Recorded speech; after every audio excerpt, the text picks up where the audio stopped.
아, 천미경이 고통스러운 비명을 질렀습니다. 철사 조각은 바닥에 떨어져 있었습니다. 움직이지 마세요. 더 저항하면 팔이 부러질 수도 있어요. 한유진의 목소리는 차분했지만 단호했습니다. 천미경은 바닥에 얼굴을 대고 있으면서도 여전히 분노에 차 있었습니다. 놓으라고. 조용히 하세요. 한유진이 천미경의 팔을 더 꺾자 천미경은 더 이상 저항할 수 없었습니다.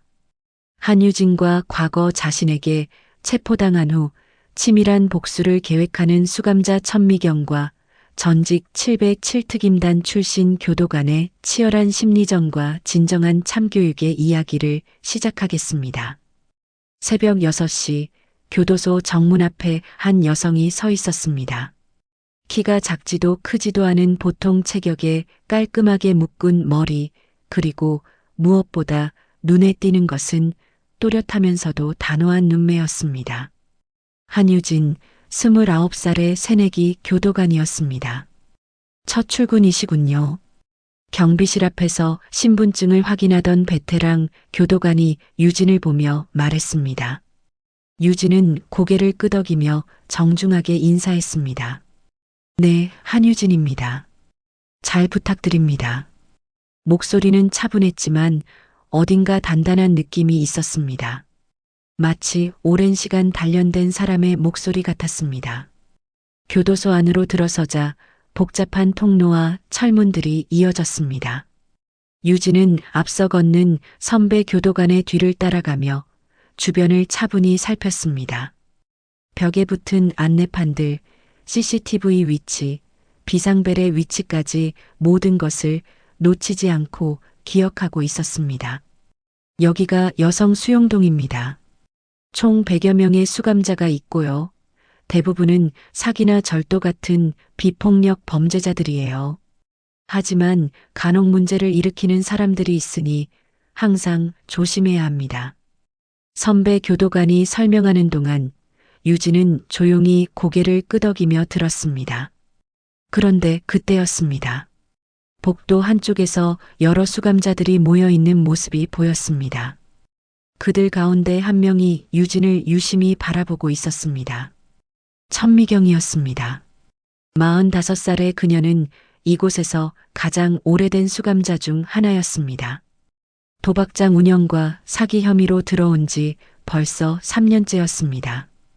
키는 크지 않았지만 눈빛이 예리했고 다른 수감자들 사이에서는 함부로 건드리면 안 되는 사람으로 통했습니다.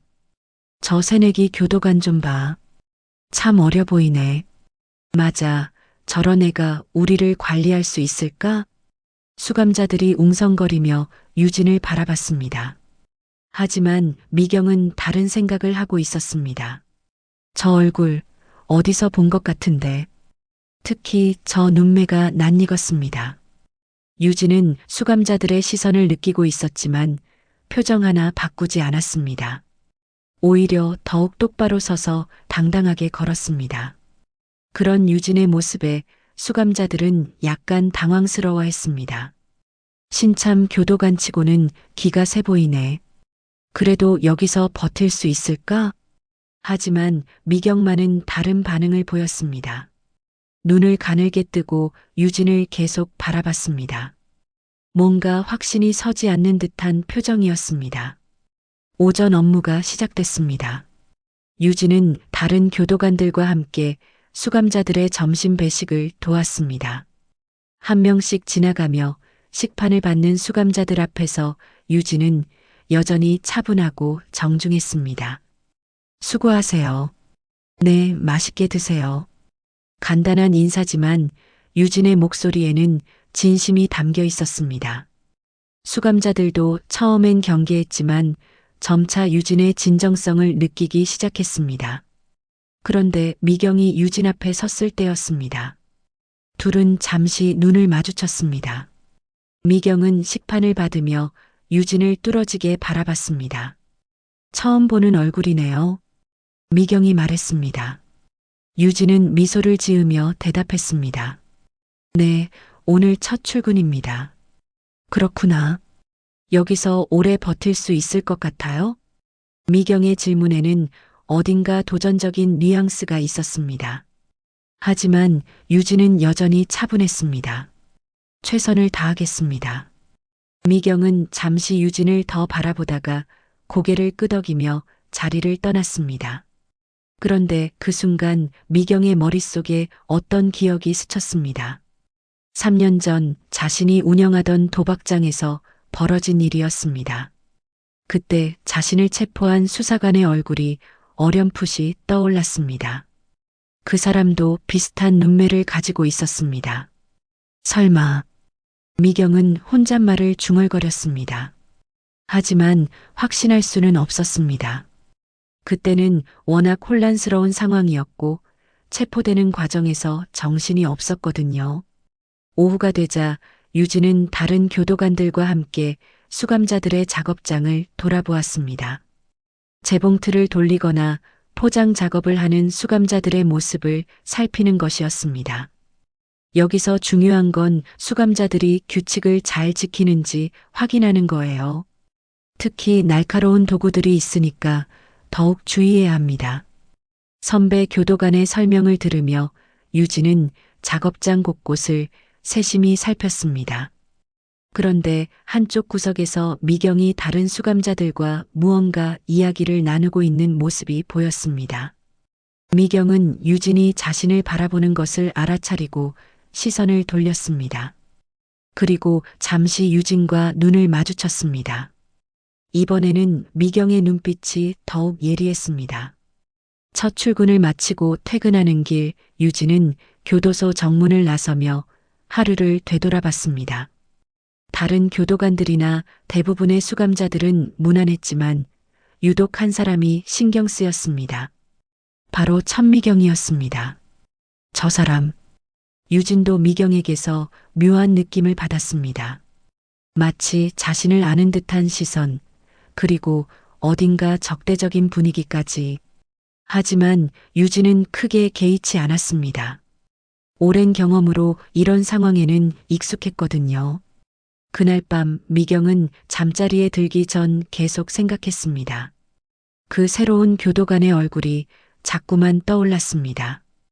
특히 그 또렷한 눈매와 차분한 말투가 어딘가 낯익었습니다. 분명히 어디서 본 적이 있어. 그런데 어디서? 미경은 기억을 더듬어 보려 했지만 확실하지 않았습니다. 하지만 한 가지는 분명했습니다. 저 여자는 그냥 평범한 새내기 교도관이 아니라는 것 말입니다. 다음 날 아침 미경은 평소보다 일찍 잠에서 깼습니다. 밤새 계속 꿈을 꾸었거든요. 3년 전 그날의 기억이 조각조각 떠올랐습니다. 도박장에서 벌어진 그 혼란스러운 상황들 말입니다. 야, 미경아. 잠 못 잤어? 같은 방을 쓰는 수감자가 미경을 바라보며 말했습니다. 미경은 대답 대신 창밖을 바라봤습니다. 아직 해가 완전히 뜨지 않은 새벽이었습니다. 그때 문득 떠오른 기억이 있었습니다. 3년 전 자신이 운영하던 도박장 골든 나이트에서 벌어진 일이었습니다. 그곳은 강남 한복판의 오피스텔 지하에 숨겨진 불법 도박장이었습니다. 매일 밤 수십 명의 사람들이 몰려와 큰 돈을 걸고 카드 게임을 했습니다. 미경은 그곳의 실질적인 운영자였습니다. 겉으로는 단순한 접대부처럼 보였지만 실제로는 모든 게임의 흐름을 조정하고 돈의 흐름까지 관리했습니다. 그녀의 눈빛 하나로 게임의 승부가 결정되곤 했습니다. 그때 나는 정말 잘 나갔지. 미경은 혼잣말을 중얼거렸습니다. 그 시절의 자신은 화려했습니다. 명품 옷을 입고 고급 액세서리를 차고 다녔습니다. 하루에 수백만 원씩 돈이 오갔고 그중 상당 부분이 자신의 주머니로 들어왔습니다. 하지만 그 모든 게 무너진 건 단 하루였습니다. 바로 그날 밤이었습니다. 평소와 다름없이 도박장이 문을 열었습니다. 단골 손님들이 하나둘 들어오기 시작했고 미경은 여느 때처럼 게임 테이블들을 살피고 있었습니다. 그런데 그날 밤 처음 보는 여자가 들어왔습니다. 처음 오시는 분이시죠? 미경이 그 여자에게 다가가며 말했습니다. 그 여자는 30살 정도로 보였습니다. 평범한 정장 차림이었지만 어딘가 분위기가 달랐습니다. 특히 눈빛이 예리했습니다. 네, 친구 소개로 왔습니다. 그 여자의 목소리는 차분했습니다. 미경은 별다른 의심 없이 그녀를 게임 테이블로 안내했습니다. 그런데 그 여자는 게임을 하면서도 계속 주변을 둘러보고 있었습니다. 뭔가 이상해. 미경은 직감적으로 느꼈습니다. 그 여자의 행동이 일반적인 도박 손님과는 달랐습니다. 게임에 집중하기보다는 사람들과 공간을 관찰하는 것 같았습니다. 그리고 그날 밤 11시경이었습니다. 갑자기 도박장 문이 벌컥 열리더니 수많은 사람들이 들이닥쳤습니다. 모두 검은 조끼를 입고 있었습니다. 경찰이다. 모두 엎드려. 순식간에 도박장은 아수라장이 됐습니다. 손님들은 비명을 지르며 도망치려 했고 경찰들은 빠르게 현장을 통제했습니다. 미경은 당황해서 뒷문으로 도망치려 했습니다. 그런데 그때였습니다. 뒷문 앞에 누군가가 서 있었습니다. 바로 그 여자였습니다. 처음 보는 손님이라고 했던 그 여자 말입니다. 어디 가시려고요? 그 여자가 미경에게 말했습니다. 목소리는 여전히 차분했지만 이번에는 단호함이 느껴졌습니다. 그리고 그 순간 미경은 깨달았습니다. 이 여자가 위장 수사관이었다는 것을 말입니다.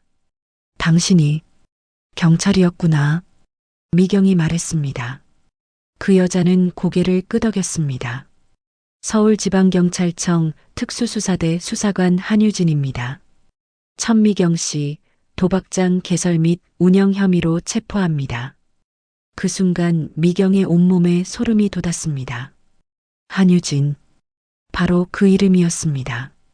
자신을 지옥에 빠뜨린 그 여자의 이름이었습니다. 그래, 한유진. 그 이름이었어. 미경은 침대에 앉아 과거를 떠올리며 중얼거렸습니다. 이제야 모든 것이 선명해졌습니다. 어제 새로 온 교도관이 바로 그 한유진이었습니다. 자신을 체포한 그 수사관이었습니다. 그날의 기억이 더욱 생생해졌습니다. 체포되는 순간 한유진의 눈빛이 어떠했는지, 그 차분하면서도 단호한 말투가 어떠했는지 모든 것이 기억났습니다. 3년 만에 다시 만나는군. 미경의 입가에 차가운 미소가 번졌습니다. 그 미소에는 복수에 대한 다짐이 담겨 있었습니다. 아침 식사 시간이 되자 미경은 다른 수감자들과 함께 식당으로 향했습니다. 그리고 예상대로 한유진이 다른 교도관들과 함께 배식을 도우고 있었습니다. 미경은 줄을 서서 기다리며 한유진을 바라봤습니다. 이번에는 확신이 있었습니다. 저 여자가 분명히 자신을 체포한 그 수사관이었습니다. 비록 3년이 지났지만 그 또렷한 눈매와 차분한 분위기는 변하지 않았습니다. 오늘 아침은 어떠세요? 한유진이 미경에게 인사했습니다. 여전히 정중하고 친근한 목소리였습니다. 하지만 미경은 그 뒤에 숨은 진짜 정체를 알고 있었습니다. 괜찮습니다. 잠이 좀 부족했지만요. 미경이 대답했습니다. 한유진은 고개를 끄덕이며 식판에 반찬을 올려주었습니다. 충분히 주무셔야 건강하시죠. 그러게요. 특히 과거 일들을 자꾸 꿈꾸면 잠이 안 와요. 미경이 의미심장하게 말했습니다. 한유진은 잠시 미경을 바라봤지만 특별한 반응은 보이지 않았습니다. 식사를 마치고 미경은 다른 수감자들과 함께 작업장으로 향했습니다. 그리고 평소보다 더 적극적으로 다른 수감자들과 이야기를 나누기 시작했습니다. 새로운 교도관 어떻게 생각해? 뭔가 다른 사람들과 느낌이 다르지 않아? 그냥 새내기 같은데? 수감자들이 각자의 의견을 말했습니다. 미경은 조심스럽게 분위기를 살폈습니다. 나는 저 사람이 뭔가 숨기는 게 있는 것 같아. 너무 차분하고 완벽해. 마치 훈련받은 사람 같다고. 미경의 말에 몇몇 수감자들이 고개를 끄덕였습니다. 그러고 보니 그렇네. 첫날인데도 전혀 당황하지 않더라. 보통 새내기들은 좀 어색해하는데 말이야. 미경은 속으로 만족했습니다. 수감자들 사이에 한유진에 대한 의심의 씨앗을 심는 것이 시작이었습니다. 그날 오후 미경은 혼자 있는 시간을 이용해 더 구체적인 계획을 세웠습니다. 단순히 한유진의 정체를 폭로하는 것으로는 부족했습니다. 그녀를 완전히 무너뜨려야 했습니다. 복수는 차갑게 해야 하는 법이지. 미경은 혼잣말을 중얼거렸습니다. 그리고 서서히 계획을 실행에 옮기기 시작했습니다. 미경은 며칠 동안 신중하게 계획을 세웠습니다. 복수는 한 번에 끝내야 했습니다. 실패하면 자신만 더 큰 공경에 빠질 수 있었거든요. 하지만 미경에게는 이곳에서 쌓은 3년간의 경험과 인맥이 있었습니다. 언니, 요즘 왜 이렇게 조용해?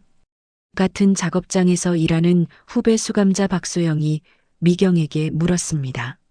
소영은 26살의 어린 나이에 사기 혐의로 들어온 지 1년 정도 됐습니다.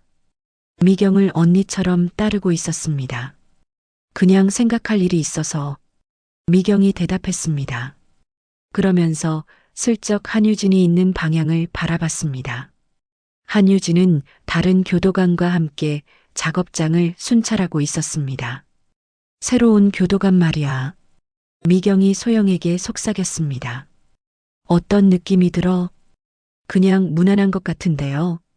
다른 교도관들보다 친절하신 것 같고. 소영의 대답에 미경은 고개를 저었습니다. 너무 완벽해. 그게 문제야. 첫 출근인데도 전혀 당황하지 않고 모든 상황을 다 알고 있는 것처럼 행동해. 뭔가 숨기는 게 있는 거야. 미경의 말에 소영은 다시 한유진을 바라봤습니다.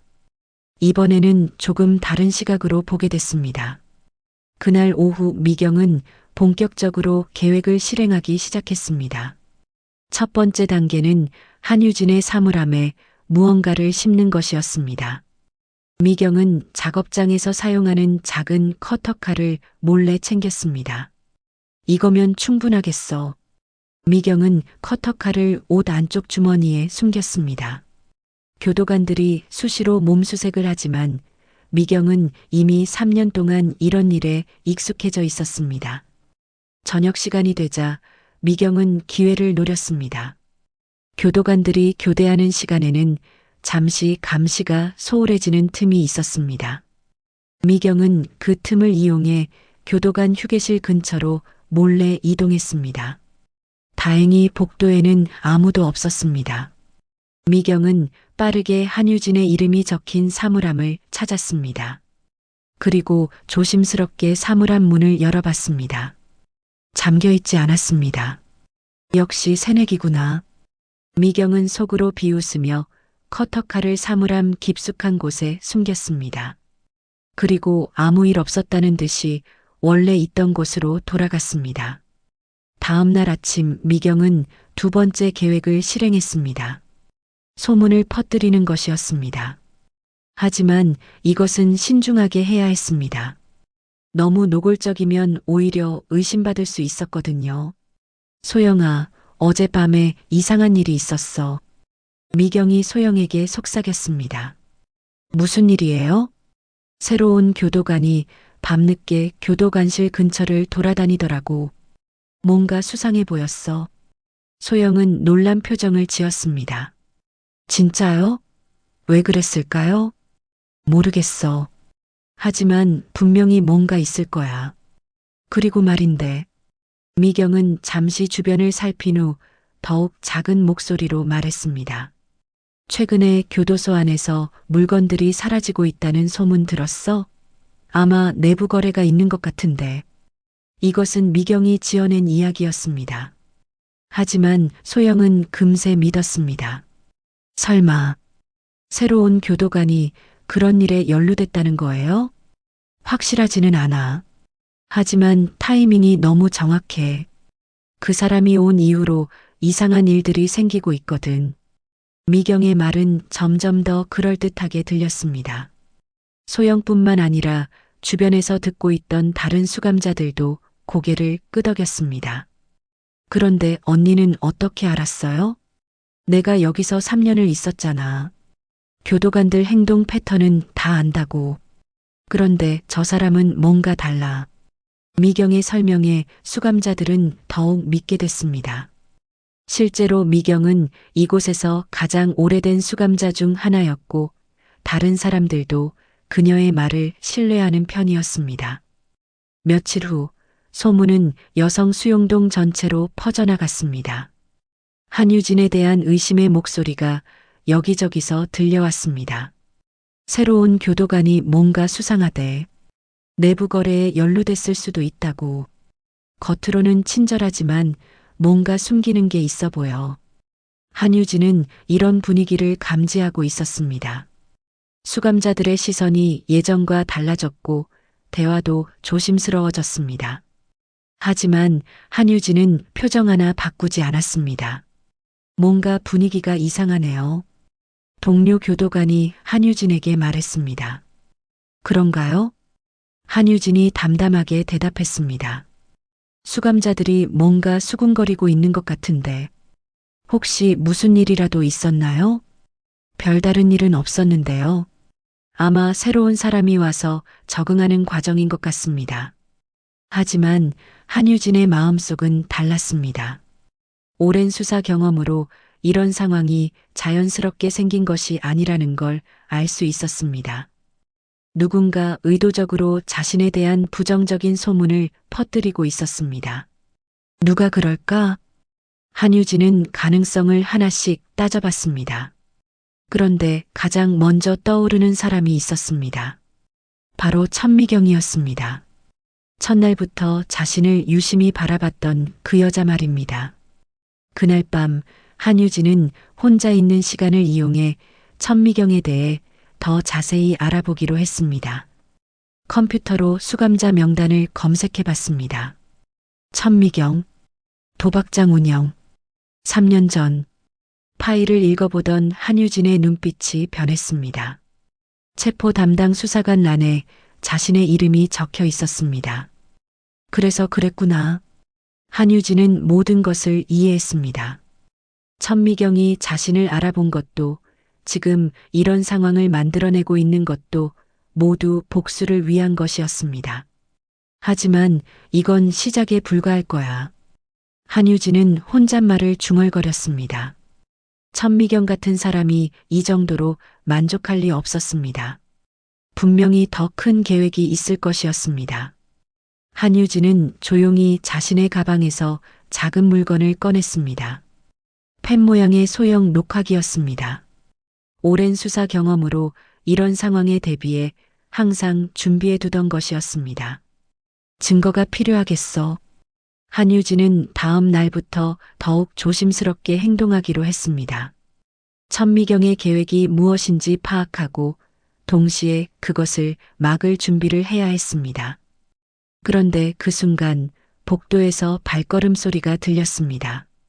한유진은 재빨리 녹화기를 주머니에 넣고 자연스럽게 서류를 정리하는 척했습니다. 아직 일하고 계시네요. 밤 근무 교도관이 들어오며 말했습니다. 네, 마무리할 게 있어서요. 한유진이 대답했습니다. 하지만 마음속으로는 다른 생각을 하고 있었습니다. 천미경, 내가 뭘 계획하든 나는 준비가 돼 있어. 다음 날 아침 한유진은 평소보다 일찍 출근했습니다. 천미경의 계획을 파악하기 위해서는 더 세심한 관찰이 필요했습니다. 주머니 속 펜형 녹화기를 확인한 후 한유진은 자연스럽게 업무를 시작했습니다. 오늘 일찍 오셨네요. 동료 교도관이 한유진을 보며 말했습니다. 네, 새로 맡은 업무가 있어서요. 한유진이 대답하며 수감자들의 동선을 관찰할 수 있는 위치로 이동했습니다. 특히 천미경의 움직임을 놓치지 않으려 했습니다.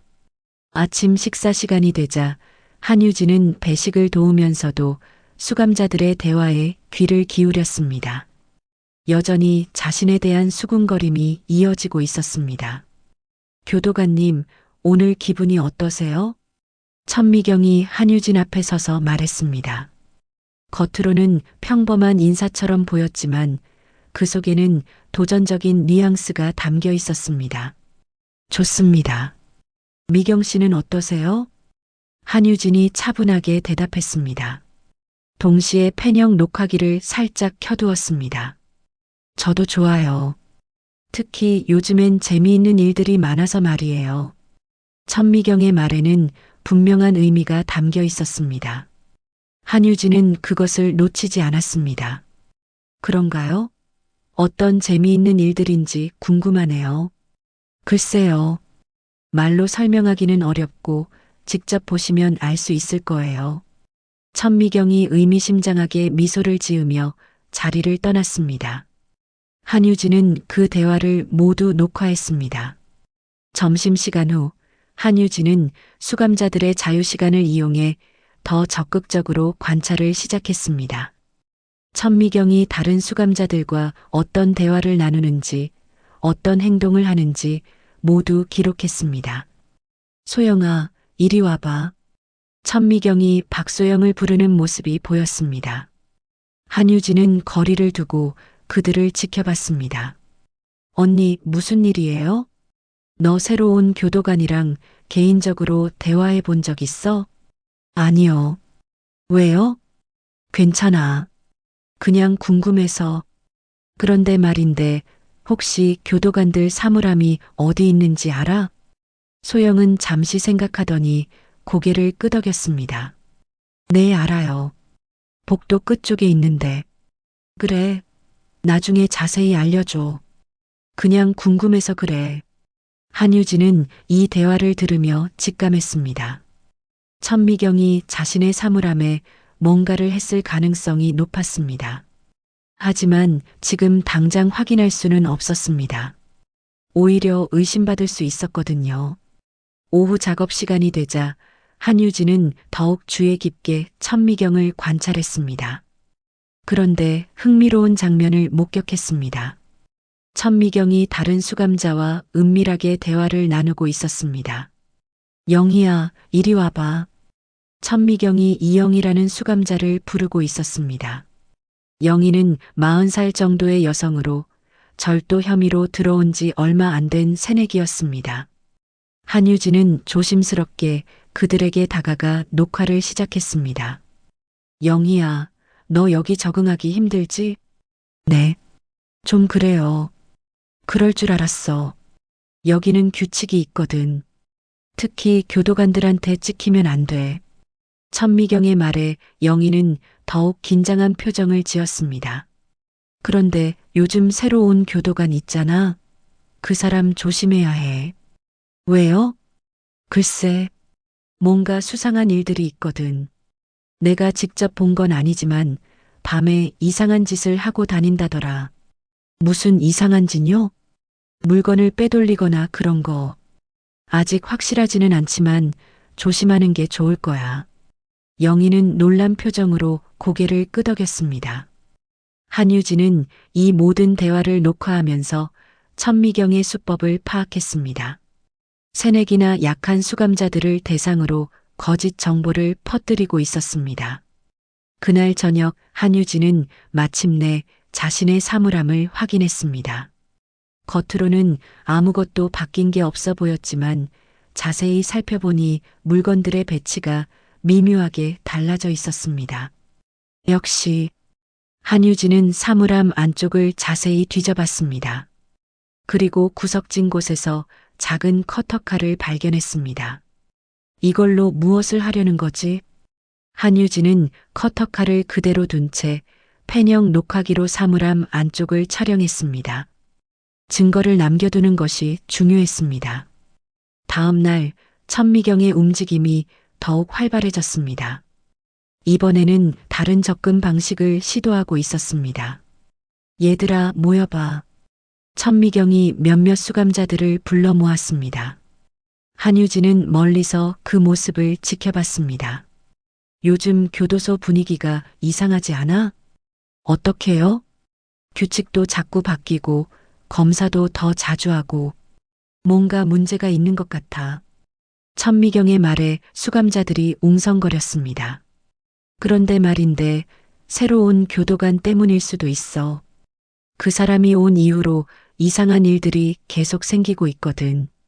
정말요? 응. 그리고 들리는 얘기로는 교도관들 사이에서도 수상하다고 하더라고.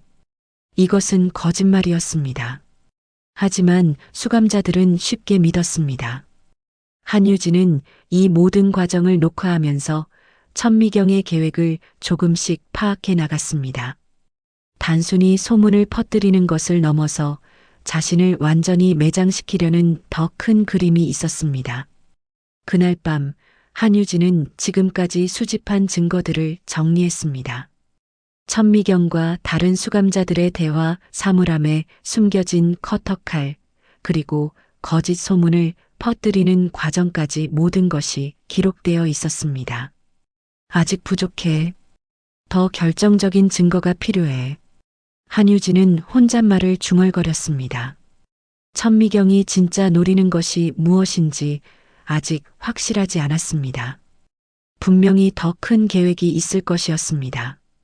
그런데 그때 복도에서 발소리가 들렸습니다.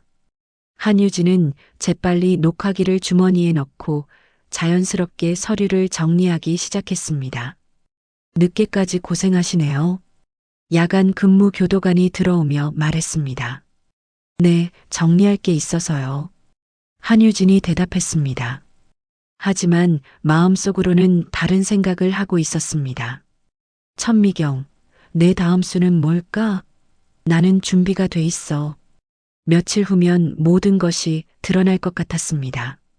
한유진은 그때까지 더 많은 증거를 수집하기로 결심했습니다. 4챕터 끝. 일주일 후 천미경의 계획이 본격적으로 실행됐습니다. 그날은 평소와 다름없이 점심시간이었습니다. 수감자들이 식당에서 식사를 마치고 각자의 작업장으로 돌아가고 있었습니다. 아! 갑자기 식당 한쪽에서 비명소리가 들렸습니다. 모든 사람들이 그쪽으로 시선을 돌렸습니다. 바닥에 이영희가 쓰러져 있었고 그 옆에는 피가 흘러나오고 있었습니다. 피다. 누군가 다쳤어. 수감자들이 소리치기 시작했습니다. 교도관들이 급히 달려왔고 한유진도 그중 한 명이었습니다. 뒤로 물러서세요. 모두 뒤로. 한유진이 수감자들을 정리하며 영희에게 다가갔습니다. 영희는 팔에 깊은 상처를 입고 피를 흘리고 있었습니다. 다행히 생명에는 지장이 없어 보였지만 상당한 출혈이 있었습니다. 영희야, 괜찮아? 무슨 일이야? 한유진이 영희에게 물었습니다. 그런데 영희는 겁에 질린 표정으로 한유진을 바라봤습니다. 저는 영희가 말을 망설이고 있을 때 갑자기 천미경이 앞으로 나섰습니다. 내가 봤어. 영희가 한유진 교도관한테 뭔가 말하려고 하니까 갑자기 칼을 꺼내면서 위협했어. 천미경의 말에 주변이 술렁였습니다. 다른 수감자들도 웅성거리기 시작했습니다. 그래, 나도 봤어. 한유진이 영희한테 뭔가 하지 말라고 협박했어. 박소영이 천미경의 말에 맞장구 쳤습니다. 다른 수감자들도 하나둘 고개를 끄덕였습니다. 잠깐, 그게 무슨 말입니까? 한유진이 당황스러운 표정으로 물었습니다. 하지만 천미경은 더욱 목소리를 높였습니다. 영희가 한유진의 비리를 신고하려고 했거든. 그런데 그걸 막으려고 칼로 위협한 거야. 비리라니, 그게 무슨... 모르겠어? 밤마다 수감자들 물건 빼돌리고 외부와 불법 거래하는 거. 영희가 그 현장을 목격했다고. 천미경의 말이 계속되자 다른 교도관들도 어리둥절한 표정을 지었습니다. 상황이 너무 갑작스럽고 혼란스러웠습니다. 그런 일은 없었습니다. 영희 씨, 정말 무슨 일이 있었는지 말해주세요. 한유진이 영희에게 다시 물었습니다. 하지만 영희는 여전히 겁에 질린 표정으로 말을 하지 못했습니다. 영희야, 무서워하지 마. 이제 안전해. 진실을 말해도 돼. 천미경이 영희의 어깨를 감싸며 말했습니다. 그러자 영희는 떨리는 목소리로 말하기 시작했습니다. 저는 며칠 전부터 한유진 교도관이 이상한 행동을 하는 걸 봤어요. 밤에 몰래 돌아다니면서 뭔가 숨기는 것 같았어요. 영희의 말에 주변 수감자들이 더욱 웅성거렸습니다. 그래서 오늘 그 얘기를 하려고 했는데 갑자기 화를 내면서 칼을 꺼냈어요. 그리고 말하면 안 된다고 협박했어요. 이것은 모두 거짓말이었습니다. 사실 영희는 천미경의 협박에 못 이겨 이런 거짓 증언을 하고 있었습니다. 며칠 전부터 천미경은 영희를 괴롭히며 이런 상황에서 거짓말을 하라고 강요했던 것입니다. 절대 그런 일은 없었습니다. 한유진이 강하게 부인했습니다. 하지만 이미 상황은 한유진에게 불리하게 돌아가고 있었습니다. 그럼 영희 팔에 있는 상처는 뭐예요? 저절로 생긴 거예요? 천미경이 따져 물었습니다. 실제로 영희의 팔에는 깊은 상처가 있었고 피도 많이 흘리고 있었습니다. 하지만 한유진은 알고 있었습니다. 이 모든 것이 천미경의 계획이라는 것을 말입니다. 영희의 상처도 천미경이 미리 내어놓은 것일 가능성이 높았습니다. 일단 영희 씨를 의무실로 옮기고 이 일은 정식으로 조사하겠습니다. 선배 교도관이 상황을 정리했습니다. 영희는 의무실로 옮겨졌고 한유진은 임시로 업무에서 제외됐습니다. 그날 오후 교도소장실에서 긴급 회의가 열렸습니다. 한유진은 회의실에 불려가 상황을 설명해야 했습니다. 한유진 교도관, 오늘 일어난 일에 대해 설명해 주시기 바랍니다. 교도소장이 엄숙한 표정으로 말했습니다. 소장님, 저는 영희 수감자에게 어떤 위협도 가하지 않았습니다. 오히려 그가 다쳤을 때 응급 처치를 도우려고 했을 뿐입니다. 한유진이 차분하게 대답했습니다. 하지만 여러 수감자들이 목격했다고 증언하고 있습니다. 그리고 영희 수감자의 상처도 실제로 있고요. 그것은 누군가의 조작일 가능성이 높습니다. 특히 천미경 수감자가 조작이라고 하셨습니까? 그럴 만한 근거가 있습니까? 교도소장의 질문에 한유진은 잠시 망설였습니다. 아직 결정적인 증거를 공개할 때가 아니었습니다. 더 확실한 증거가 필요했습니다. 지금 당장은 구체적인 증거를 제시하기 어렵습니다. 그렇다면 일단 조사가 끝날 때까지 업무 정지 처분을 내리겠습니다. 교도소장의 말에 한유진은 고개를 끄덕였습니다. 예상했던 일이었습니다. 회의가 끝나고 한유진은 혼자 남았습니다. 지금까지 수집한 증거들을 다시 한번 점검해 봤습니다. 천미경과 수감자들의 대화 사물함에 숨겨진 커터칼, 그리고 거짓 소문을 퍼뜨리는 과정까지 모든 것이 기록되어 있었습니다. 아직 때가 아니야. 조금 더 기다려보자. 한유진은 혼잣말을 중얼거렸습니다. 천미경이 자만해서 실수를 할 때까지 기다리는 것이 더 좋을 것 같았습니다. 그날 밤 천미경은 다른 수감자들과 함께 승리를 자축하고 있었습니다. 역시 언니가 최고야. 한유진 완전히 끝장났네. 소영이 천미경을 치켜세웠습니다. 아직 끝난 게 아니야. 이건 시작일 뿐이지. 천미경이 차가운 미소를 지으며 말했습니다. 더 확실하게 끝장내야 해. 그래야 다시는 이런 일이 없을 거야. 천미경의 눈빛에는 복수에 대한 강한 의지가 담겨 있었습니다. 3년 전 자신을 체포한 그 굴욕을 완전히 갚아주고 싶었습니다. 그런데 언니, 영희는 괜찮을까요? 상처가 꽤 깊어 보이던데. 소영이 걱정스러운 표정으로 물었습니다. 괜찮을 거야. 내가 조심스럽게 했으니까. 그리고 영희도 이제 우리 편이야. 더 이상 배신할 수 없어. 천미경의 말에는 위협적인 뉘앙스가 담겨 있었습니다. 영희를 완전히 통제하고 있다는 뜻이었습니다. 한편 의무실에서 치료를 받고 있던 영희는 혼자 눈물을 흘리고 있었습니다. 천미경의 협박에 못 이겨 거짓말을 했지만 마음 한구석이 편하지 않았습니다. 내가 뭘 하고 있는 거지? 영희는 후회하고 있었지만 이미 돌이킬 수 없었습니다. 천미경의 보복이 두려웠거든요. 다음 날 교도소 전체가 이 사건으로 들끓었습니다. 교도관들 사이에서도 한유진에 대한 의견이 분분했습니다. 설마 한유진이 정말 그런 일을 했을까? 하지만 여러 증인이 있잖아. 그래도 뭔가 이상해. 한유진은 그런 사람 같지 않은데. 한유진은 이런 분위기 속에서도 조용히 자신의 계획을 세우고 있었습니다. 천미경의 다음 수를 예상하고 그에 대비하고 있었습니다. 그런데 며칠 후 더 큰 사건이 벌어질 것이라는 걸 한유진은 아직 업무 정지 처분을 받은 지 사흘째 되는 날, 한유진은 마침내 결단을 내렸습니다.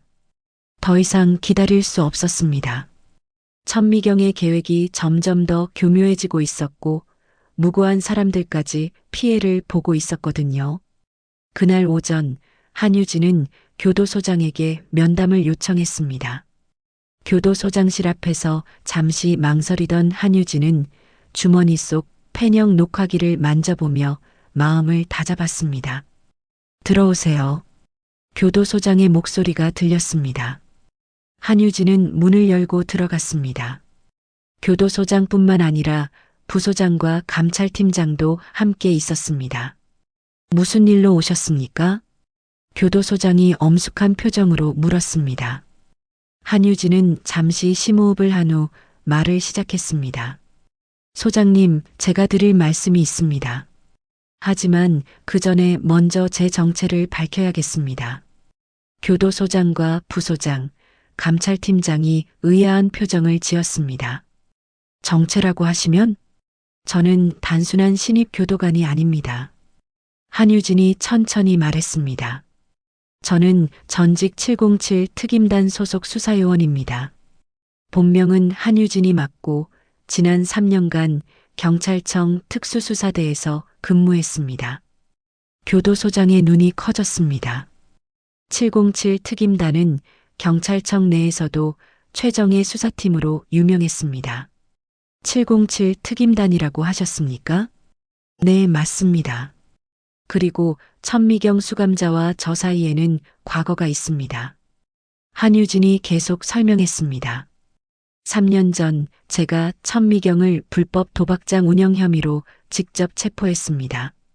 천미경은 그때부터 저에게 원한을 품고 있었고 제가 이곳에 부임한 후 복수를 계획해 왔습니다. 감찰팀장이 앞으로 몸을 기울였습니다. 그렇다면 며칠 전 일어난 영희 수감자 사건도 모두 천미경의 조작입니다. 저는 영희 수감자를 위협한 적도 없고 칼을 꺼낸 적도 없습니다. 한유진이 단호하게 말했습니다. 그리고 주머니에서 펜형 녹화기를 꺼냈습니다. 이것이 증거입니다. 교도소장이 녹화기를 받아들며 물었습니다. 이게 뭡니까? 지난 일주일 동안 제가 수집한 모든 증거가 들어 있습니다. 천미경이 다른 수감자들을 협박하고 회유하는 과정, 제 사물함에 흉기를 몰래 심는 장면, 그리고 거짓 소문을 퍼뜨리는 모든 과정이 기록되어 있습니다. 부소장이 놀란 표정으로 말했습니다. 사물함에 흉기를 심었다고요? 네, 제 사물함 깊숙한 곳에 커터칼이 숨겨져 있을 겁니다. 아마 적절한 시기에 그것을 발견했다면서 저를 더욱 궁지로 몰아넣으려 했을 것입니다. 감찰팀장이 즉시 무전기를 들었습니다. 지금 즉시 한유진 교도관의 사물함을 수색하라. 그리고 결과를 즉시 보고하라. 얼마 후 무전기에서 답변이 왔습니다. 사물함에서 커터칼이 발견됐습니다. 깊숙한 곳에 숨겨져 있었습니다. 교도소장의 표정이 심각해졌습니다. 정말로 누군가 일부러 심어놓은 것 같습니다. 한유진이 녹화기의 재생 버튼을 눌렀습니다. 곧 천미경의 목소리가 들려왔습니다. 영희야, 너 여기 적응하기 힘들지? 그런데 요즘 새로 온 교도관 있잖아. 그 사람 조심해야 해. 뭔가 수상한 일들이 있거든. 녹화된 내용이 계속 재생됐습니다. 천미경이 영희를 포함한 다른 수감자들을 협박하고 회유하는 과정이 생생하게 담겨 있었습니다. 이건 명백한 조작이군요. 감찰팀장이 말했습니다. 그런데 한유진 교도관, 왜 이 증거를 진작 제출하지 않으셨습니까? 교도소장의 질문에 한유진이 대답했습니다. 더 확실한 증거를 확보하고 싶었습니다. 그리고 천미경이 어디까지 갈 수 있는지 지켜보고 싶었습니다. 하지만 무고한 영희 수감자까지 다치게 되어서는 더 이상 기다릴 수 없었습니다. 부소장이 고개를 끄덕였습니다. 현명한 판단이었습니다. 그런데 707 특임단 출신이라면 왜 교도관으로 전직하셨습니까? 한유진이 잠시 망설이다가 말했습니다. 개인적인 사정이 있었습니다. 하지만 범죄자들을 관리하고 교화하는 일도 의미 있는 일이라고 생각했습니다. 교도소장이 일어서며 말했습니다. 일단 이 모든 증거를 바탕으로 천미경 수감자를 긴급 조사하겠습니다. 그리고 한유진 교도관의 업무 정지 처분은 즉시 해제합니다. 감사합니다. 한유진이 고개를 숙였습니다. 1시간 후 교도소 내 조사실에서 천미경에 대한 조사가 시작됐습니다. 천미경은 여전히 당당한 표정을 지으며 조사실에 들어왔습니다. 무슨 일로 저를 부르셨나요? 천미경이 감찰팀장을 바라보며 물었습니다. 천미경 수감자, 당신이 한유진 교도관을 상대로 벌인 일련의 행위에 대해 조사하겠습니다. 무슨 말씀인지 모르겠는데요. 천미경은 여전히 태연했습니다. 하지만 감찰팀장이 녹화기를 재생하자 천미경의 표정이 변하기 시작했습니다. 자신의 목소리가 생생하게 들려오고 있었습니다. 다른 수감자들을 협박하고 회유하는 장면, 한유진에 대한 거짓 소문을 퍼뜨리는 장면까지 모든 것이 기록되어 있었습니다. 이건 조작된 거예요. 천미경이 당황하며 소리쳤습니다. 조작이라고 하십니까? 그럼 이것도 조작인가요? 감찰팀장이 또 다른 영상을 보여줬습니다. 천미경이 한유진의 사물함에 커터칼을 숨기는 장면이었습니다. 천미경의 얼굴이 창백해졌습니다. 더 이상 변명할 여지가 없었습니다. 당신은 동료 수감자들을 협박하고 교도관에게 누명을 씌우려 했습니다. 이는 명백한 교도소 질서 파괴 행위입니다. 감찰팀장의 말에 천미경은 아무 말도 하지 못했습니다. 그날 오후 교도소 전체에 긴급 집합령이 떨어졌습니다. 모든 수감자와 교도관들이 큰 강당에 모였습니다. 교도소장이 단상에 올라섰습니다. 오늘 우리 교도소에서 매우 심각한 일이 벌어졌습니다. 교도소장의 목소리가 강당 전체에 울려 퍼졌습니다. 일부 수감자가 교도관에게 누명을 씌우고 다른 수감자들을 협박하여 거짓 증언을 강요한 사실이 밝혀졌습니다. 수감자들 사이에서 웅성거림이 일어났습니다. 그리고 이 모든 진실을 밝혀낸 것은 바로 한유진 교도관입니다. 교도소장이 한유진을 바라보며 말했습니다. 한유진은 차분한 표정으로 서 있었습니다. 한유진 교도관은 전직 경찰청 707 특임단 출신으로 뛰어난 수사 능력으로 이번 사건의 진실을 밝혀냈습니다. 강당이 조용해졌습니다. 수감자들은 놀란 표정으로 한유진을 바라봤습니다. 특히 며칠 전까지 한유진을 의심했던 수감자들은 부끄러운 표정을 지었습니다. 앞으로 이런 일이 다시 발생하지 않도록 모든 수감자들은 규칙을 철저히 준수하시기 바랍니다. 교도소장의 말이 끝나자 강당은 여전히 조용했습니다. 한유진은 수감자들을 차례로 바라봤습니다. 그들의 눈빛에서 존경과 두려움이 동시에 느껴졌습니다. 천미경은 강당 한쪽 구석에서 한유진을 바라보고 있었습니다. 그의 눈빛에는 분노와 좌절이 뒤섞여 있었습니다. 역시 내가 그 한유진이었구나. 천미경이 작은 목소리로 중얼거렸습니다. 복수는 실패했지만 이제야 모든 의문이 풀렸습니다. 강당에서의 발표가 끝난 후 천미경은 독방으로 이송됐습니다. 하지만 그녀의 분노는 절정에 달해 있었습니다. 3년 전 체포당한 굴욕에 이어 이번에도 한유진에게 완패한 것이었습니다. 이대로 끝낼 수는 없어. 천미경은 독방 안에서 혼잣말을 중얼거렸습니다. 이미 모든 계획이 무너졌지만 마지막 카드가 하나 남아 있었습니다. 직접적인 물리적 충돌이었습니다. 다음 날 오전 한유진은 정상적으로 업무에 복귀했습니다. 다른 교도관들은 그녀를 보는 시선이 완전히 달라져 있었습니다. 존경과 경외감이 섞인 눈빛이었습니다. 한유진 씨, 정말 대단하세요. 707 특임단 출신이셨다니. 동료 교도관이 감탄하며 말했습니다. 과거 일입니다. 지금은 그냥 평범한 교도관이에요. 한유진이 겸손하게 대답했습니다. 하지만 마음 한구석에서는 불안감이 사라지지 않았습니다. 천미경 같은 사람이 이대로 포기할 리 없었거든요. 오후 2시경 한유진은 독방 구역을 순찰하고 있었습니다. 천미경이 있는 독방 앞을 지나가게 됐습니다. 그때 갑자기 독방 문이 열렸습니다. 한유진, 천미경이 밖으로 뛰쳐나왔습니다. 손에는 어디서 구한 건지 날카로운 철사 조각을 쥐고 있었습니다. 어떻게 문이?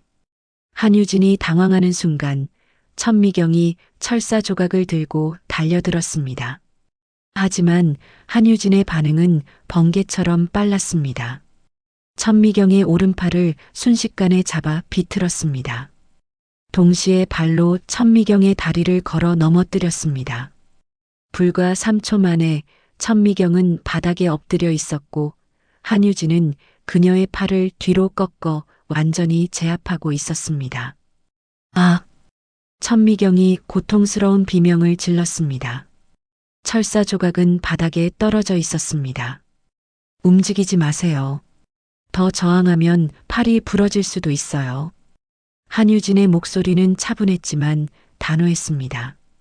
천미경은 바닥에 얼굴을 대고 있으면서도 여전히 분노에 차 있었습니다. 놓으라고. 조용히 하세요. 한유진이 천미경의 팔을 더 꺾자 천미경은 더 이상 저항할 수 없었습니다. 그때 다른 교도관들이 급히 달려왔습니다. 비상벨이 울리면서 복도가 소란스러워졌습니다. 무슨 일입니까? 천미경 수감자가 흉기를 들고 습격했습니다. 이미 제압했으니 응급실로 연락하세요. 한유진이 침착하게 상황을 설명했습니다. 천미경의 팔에서 피가 조금 흘러나오고 있었습니다. 어떻게 독방에서 나올 수 있었죠? 아마 미리 준비해둔 것 같습니다. 자물쇠를 따는 도구를 숨겨뒀을 가능성이 높습니다. 실제로 나중에 조사해보니 천미경은 며칠 전부터 작은 철사 조각을 이용해 자물쇠를 따는 연습을 하고 있었습니다. 도박장을 운영하던 시절 배운 기술이었습니다. 천미경은 의무실로 옮겨졌고 한유진도 간단한 검사를 받았습니다. 다행히 한유진은 전혀 다치지 않았습니다. 정말 대단하시네요. 어떻게 그렇게 빠르게 제압할 수 있었습니까? 의사가 감탄하며 물었습니다. 특임대에서 배운 기술입니다. 오랫동안 훈련했거든요. 한유진이 담담하게 대답했습니다. 의무실에서 치료를 받고 있던 천미경은 한유진을 원망스럽게 바라봤습니다. 팔은 부러지지 않았지만 인대에 무리가 간 상태였습니다. 또 졌네. 또 천미경이 작은 목소리로 중얼거렸습니다. 3년 전에도 지금도 한유진을 이길 수 없었습니다. 미경 씨. 한유진이 천미경에게 다가와 말했습니다. 왜? 뭐 더 할 말이라도 있어? 천미경이 적대적으로 대답했습니다. 3년 전 일은 제 직무였습니다. 개인적인 감정은 없었어요. 한유진의 말에 천미경은 콧방귀를 뀌었습니다. 직무라고? 나한테는 인생이 무너진 일이었는데? 그건 미경 씨가 선택한 길이었잖아요. 불법 도박장을 운영한 것도, 그로 인해 많은 사람들이 피해를 본 것도요. 한유진의 말에 천미경은 할 말이 없었습니다. 사실이었거든요. 하지만 이곳에서는 새로운 시작을 할 수 있어요. 복수보다는 자신을 돌아보는 시간으로 쓰세요. 새로운 시작이라고? 쉽게 말하네. 쉽지 않다는 걸 알아요. 하지만 불가능하지도 않습니다. 한유진이 진심 어린 목소리로 말했습니다.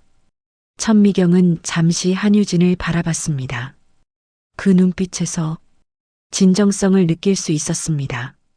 저녁 시간이 되자 교도소 전체가 이 사건으로 들끓었습니다. 수감자들은 한유진의 무술 실력에 대해 이야기하고 있었습니다. 봤어? 정말 순식간이었어. 천미경을 한 방에 제압하다니. 역시 707 특임단 출신이야. 수감자들의 대화를 들으며 박소영은 복잡한 심정이었습니다. 며칠 전까지만 해도 천미경과 함께 한유진을 의심했던 자신이 부끄러웠습니다. 언니 괜찮아요? 다른 수감자가 소영에게 물었습니다. 그냥 미안해서요. 한유진 교도관한테. 우리도 마찬가지야. 천미경 말만 듣고 의심했으니까. 수감자들은 하나둘 한유진에게 사과하고 싶어 했습니다. 하지만 직접 다가가기는 어려웠습니다.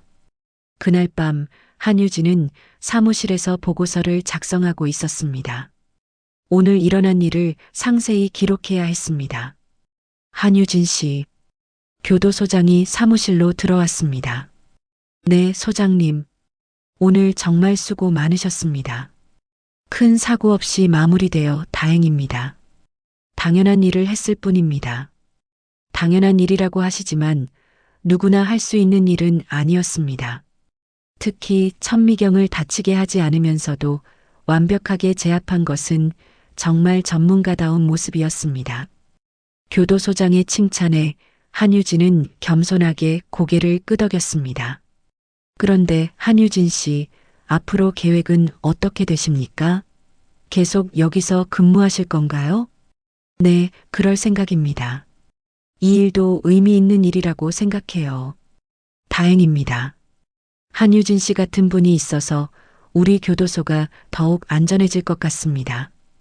교도소장이 나간 후 한유진은 혼자 남아 생각에 잠겼습니다. 천미경과의 오랜 악연이 드디어 끝난 것 같았습니다. 하지만 한유진은 알고 있었습니다. 진짜 승부는 이제부터였습니다. 천미경이 진정으로 변화할 수 있을지 아니면 계속해서 과거에 얽매여 살아갈지는 천미경 자신의 선택에 달려 있었습니다. 의무실에서 천미경은 천장을 바라보며 생각하고 있었습니다. 한유진의 마지막 말이 계속 머릿속을 맴돌았습니다. 새로운 시작. 천미경은 작은 목소리로 중얼거렸습니다. 정말로 가능한 일일까요? 아직은 확신할 수 없었지만 적어도 생각해 볼 여지는 있었습니다. 천미경과의 물리적 충돌이 끝난 지 한 달이 지났습니다. 교도소는 다시 평온을 되찾았고 한유진은 여전히 묵묵히 자신의 업무를 수행하고 있었습니다. 하지만 그 한 달 동안 교도소 안의 분위기는 완전히 달라져 있었습니다. 교도관님, 안녕하세요. 복도에서 만난 수감자들이 한유진에게 정중하게 인사했습니다. 예전과는 완전히 다른 모습이었습니다. 두려움이 섞인 존경의 눈빛이었습니다. 한유진은 여전히 차분하고 정중하게 응답했습니다. 네, 안녕하세요. 오늘 하루도 수고하세요. 간단한 인사였지만 그 속에는 진심이 담겨 있었습니다. 한유진은 처음부터 지금까지 변하지 않았습니다. 천미경의 도전을 받으면서도 진실이 밝혀진 후에도 같은 모습이었습니다. 점심시간 배식을 도우면서 한유진은 수감자들의 변화를 느꼈습니다. 예전처럼 수군거리거나 의심하는 시선은 완전히 사라졌습니다. 대신 조용하고 질서정연한 분위기가 자리 잡았습니다. 교도관님, 박소영이 한유진 앞에 섰습니다. 한 달 전과는 완전히 다른 모습이었습니다. 부끄러움과 죄송함이 섞인 표정이었습니다. 네, 소영 씨. 한유진이 따뜻하게 미소 지으며 대답했습니다. 죄송합니다. 예전에 언니 말만 듣고 교도관님을 의심했어요. 소영의 목소리는 작고 떨리고 있었습니다. 괜찮습니다. 상황이 그랬으니까요. 아니에요. 제가 너무 경솔했어요. 진실을 확인해 보지도 않고. 한유진은 소영의 식판에 반찬을 정성스럽게 올려주며 말했습니다. 지나간 일입니다. 이제는 앞으로만 생각하세요. 소영은 고개를 끄덕이며 자리를 떠났습니다. 그런 소영의 뒷모습을 보며 한유진은 흐뭇한 표정을 지었습니다. 오후 작업 시간, 한유진은 작업장을 순찰하고 있었습니다. 수감자들은 모두 열심히 자신의 일에 집중하고 있었습니다. 예전처럼 몰래 수군거리거나 딴짓을 하는 사람은 없었습니다. 정말 조용해졌네요. 동료 교도관이 한유진에게 말했습니다. 좋은 변화죠. 한유진이 대답했습니다. 한유진 씨가 온 후로 정말 많이 달라졌어요. 특히 천미경 사건 이후로는 완전히 다른 분위기가 됐습니다. 시간이 해결해 준 것 같아요. 한유진은 겸손하게 대답했지만 동료 교도관은 고개를 저었습니다. 아니에요. 한유진 씨의 능력과 인품이 만들어낸 변화예요. 처음에는 수감자들이 무서워하는 것 같았는데 이제는 진심으로 존경하는 것 같아요. 실제로 수감자들 사이에서는 한유진에 대한 이야기가 전설처럼 퍼져나가고 있었습니다. 한유진 교도관은 정말 대단한 사람이야. 707 특임단 출신이라니. 하지만 우리를 대하는 태도는 변하지 않았어. 여전히 정중하고 친절하시지. 이영희도 그중 한 명이었습니다. 한 달 전 천미경의 계략에 이용됐던 영희는 이제 완전히 달라져 있었습니다. 정말 죄송했어요, 교도관님. 며칠 전 영희가 한유진에게 찾아와 말했었습니다. 천미경 언니가 무서워서 거짓말을 할 수밖에 없었어요. 이해합니다. 힘든 상황이었죠. 한유진의 따뜻한 반응에 영희는 눈물을 흘렸습니다. 교도관님은 정말 좋은 분이세요. 처음부터 알았어야 했는데. 그날 오후 늦게 한유진은 의무실을 들렀습니다. 정기 검진 때문이었습니다.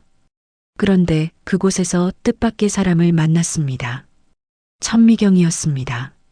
천미경은 팔 치료를 받기 위해 의무실에 와 있었습니다.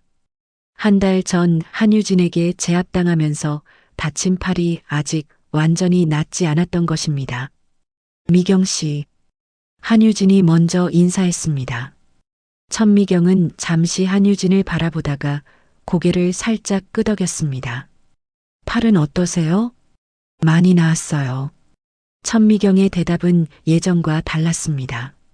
적대감이 많이 사라져 있었습니다. 다행이네요. 한유진이 진심 어린 목소리로 말했습니다. 천미경은 잠시 망설이다가 입을 열었습니다. 한유진 씨. 네. 그날 왜 날 더 심하게 다치게 하지 않았어요? 천미경의 질문에 한유진은 잠시 생각했습니다. 필요 이상으로 해칠 이유가 없었거든요. 제압만 하면 되는 상황이었으니까요. 다른 사람 같았으면 보복했을 텐데. 그건 제 방식이 아니에요. 한유진의 대답에 천미경은 다시 생각에 잠겼습니다. 며칠 후 놀라운 소식이 들려왔습니다. 천미경이 교도소 내 직업 교육 프로그램에 신청했다는 것이었습니다. 컴퓨터 활용과 회계 업무를 배우고 싶다고 했습니다. 정말 의외네요. 동료 교도관이 한유진에게 말했습니다. 좋은 변화죠. 한유진이 대답했습니다. 천미경이 변할 수 있을까요? 사람은 누구나 변할 수 있다고 생각해요. 본인이 원한다면요. 실제로 천미경은 교육 프로그램에 열심히 참여하고 있었습니다. 예전에 교만하고 적대적인 모습은 많이 사라져 있었습니다. 어느 날 저녁 한유진은 교육실을 지나가다가 천미경이 혼자 컴퓨터 앞에서 공부하고 있는 모습을 보았습니다. 진지하게 화면을 바라보며 타자를 치고 있었습니다. 늦게까지 공부하시네요. 한유진이 말을 걸었습니다. 천미경은 고개를 돌려 한유진을 바라봤습니다. 할 일이 없으니까요. 열심히 하시는 모습이 좋아 보여요. 천미경은 잠시 망설이다가 말했습니다. 나가면 정말 새로 시작할 수 있을까요? 할 수 있을 거예요. 미경 씨는 충분히 능력 있는 분이니까요. 예전에는 그 능력을 잘못된 일에 썼지만 이제는 다르잖아요. 올바른 방향으로 사용하면 됩니다. 한유진의 말에 천미경은 작은 미소를 지었습니다. 오랜만에 보는 진짜 미소였습니다. 그로부터 몇 달이 더 지났습니다. 교도소는 완전히 평온해졌고 수감자들과 교도관들 사이에는 서로를 존중하는 분위기가 자리 잡았습니다. 한유진은 여전히 묵묵히 자신의 일을 해나가고 있었습니다. 화려하지도 않고 드라마틱하지도 않았지만 매일매일 성실하게 자신의 역할을 다하고 있었습니다. 한유진 교도관님, 복도에서 만난 수감자가 조용히 인사했습니다. 네, 안녕하세요. 한유진이 따뜻하게 응답했습니다. 수감자는 잠시 머뭇거리다가 말했습니다. 교도관님 같은 분이 계셔서 여기가 조금은 견딜 만한 곳이 된 것 같아요. 과찬이에요. 아니에요. 정말 그래요. 우리를 사람 취급해 주시니까. 수감자가 고개를 숙이며 지나갔습니다. 한유진은 그 뒷모습을 바라보며 뿌듯한 마음을 느꼈습니다. 그날 오후 한유진은 천미경이 교육실에서 나오는 모습을 보았습니다. 천미경의 표정은 한 달 전과는 완전히 달랐습니다. 희망이라는 것이 느껴졌습니다. 미경 씨. 한유진이 천미경을 불렀습니다. 네. 요즘 어떠세요? 괜찮아요. 공부하는 재미를 알겠어요. 천미경이 대답했습니다. 그리고 잠시 망설이다가 말을 이었습니다. 한유진 씨, 고마워요. 무엇 때문에요? 포기하지 않고 기다려줘서요. 그리고 사람을 봐줘서요. 한유진은 따뜻한 미소를 지었습니다. 미경 씨가 스스로 선택한 거예요. 저는 아무것도 하지 않았습니다. 아니에요. 교도관님이 있었기 때문에 가능했어요. 천미경이 진심 어린 목소리로 말했습니다. 해가 지고 있었습니다. 한유진은 창문 너머로 보이는 석양을 바라봤습니다. 오늘도 하루가 평온하게 지나갔습니다. 특별한 일도 없었고 드라마틱한 사건도 없었습니다. 하지만 한유진은 알고 있었습니다. 진짜 중요한 것은 이런 평범한 일상 속에서 만들어지는 작은 변화들이라는 것을 말입니다. 교도소는 여전히 조용했습니다. 하지만 그 조용함 속에는 희망이 있었습니다. 그리고 그 희망을 지켜나가는 사람들이 있었습니다. 한유진은 내일도 변함없이 자신의 자리에서 묵묵히 일할 것입니다. 화려하지 않지만 의미 있는 하루하루를 만들어 나갈 것입니다. 그것이 바로 진정한 승리였습니다.